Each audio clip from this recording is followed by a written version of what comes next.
Անկախ Հայաստանի մարմնամարզության ամենավառ ներկայացուցիչը Արթուր Դավթյանը ցույց տվեց ամբողջ աշխարհին, որ առանց պայմանների եւ ինչ-որտեղ նաեւ կյանքի համար վտանգ ներկայացնող փոքր մարզադահլիճից մեծ երազանքներ ծնվում են։ Արթուրը մարմնավորեց անverջ պայքարող մարզիկի կերպար, ցույց տալով, որ օրերից մի օր երազանքը դառնում է իրականություն։ Տոկիո 2020-ի բրոնզե մեդալակիրը Հայաստանի օլիմպիական թիմի հնաբնակներից է։ Լոնդոն 2012-ից մինչև Ծագող արևի երկիր եւ իհարկե գնացքը դեռ կանգ չի առել։ Այն ուղղություն է վերցրել դեպի հավերժ քաղաք Փարիզ։ Գրեթե 10 տարի անցել Դավթյանի առաջին մեծ հաջողությունից։ Արթուրը սկսեց մեծահասակների Եվրոպայի առաջնության բրոնզե մեդալից։ Այդ մեդալը դեռ վաղ էր անվանել հայկական մարմնամարզության վերածնունդ։ Առաջին լուրջ ազդակը եղավ 2015-ին, երբ Հարություն Մերդինյանը անկախ Հայաստանի պատմության մեջ առաջին բրոնզե մեդալը նվաճեց աշխարհի առաջնությունում։ 2016-ին շվեյցարական Բազելում մեր մարմնամարզիկները մեդալային հրավառություն կազմակերպեցին։ Հավաքականի ավագը Մերդինյանը դարձավ Հայաստանի առաջին Եվրոպայի չեմպիոնը։ 24-ամյա Արթուր Դավթյանը նվաճեց սենացածքի արծաթե մեդալը։ Եվս երկու արծաթե մեդալ Վահագն Դավթյանի եւ երիտասարդ Արթուր Ավետիսյանի ավարում էր։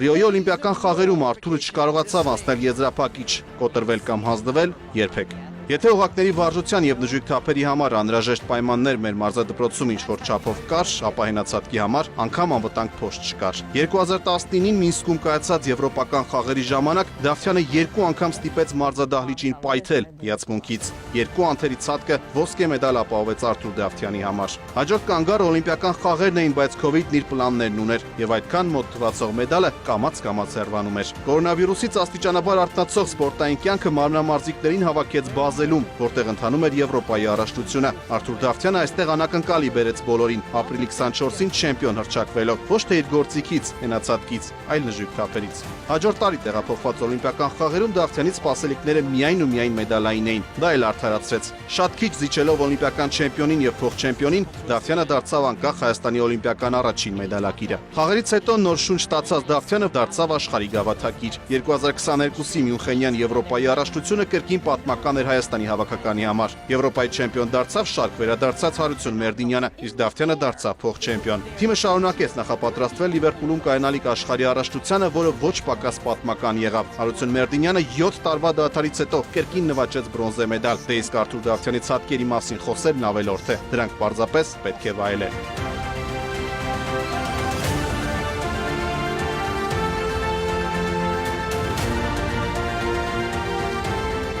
Արթուր Դավթյանին եւ մարմնամարզության հավաքականին սեփական ձեռքերով կերտել են Ալբերտ Ազարյանի մարզադպրոցի մարզիչները։ Այժմ, երբ այս պատմական արդյունքներն արդեն իրականություն են, այս թիմը եւ մարզիչները շարունակում են մնալ ամենահամեստը։